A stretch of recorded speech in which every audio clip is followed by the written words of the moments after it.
اگر اوریہ مقبول صاحب یہ کہہ دیں کہ انہوں نے خواب میں دیکھا ہے کہ جنرل قمر باجوہ صاحب کو دربار رسالت مآب صلی اللہ علیہ وسلم میں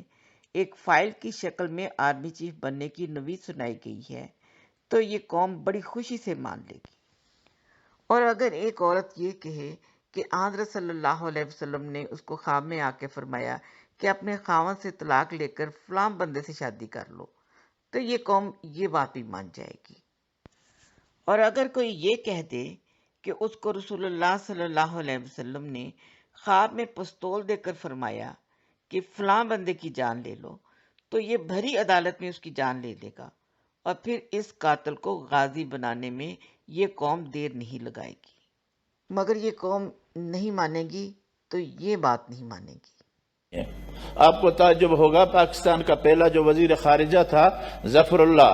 یہ قلات کے احمد یار خان سے ملا فرانس کے اندر۔ احمد یار خان، ہم تمہاری ریاست کو فرانس بنا دیں گے اور پیرس بنا دیں گے، تم ہمارے لیے کام کرنے کی اجازت دے دو۔ تو احمد یار خان نے کہا سنو، اگر حضور صلی اللہ علیہ وسلم خود تشریف لائیں اور مجھے کہیں احمد یار خان میرے بعد یہ نبی ہے، میں نہیں مانوں گا۔ اگر حضور صلی اللہ علیہ وسلم خود تشریف لائیں اور مجھے کہیں احمد یار خان میرے بعد یہ نبی ہے، میں نہیں مانوں گا۔ کیا زندگی کا ذوق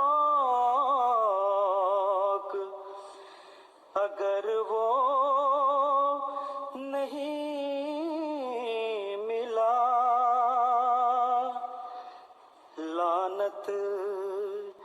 ہے ایسے جینے پہ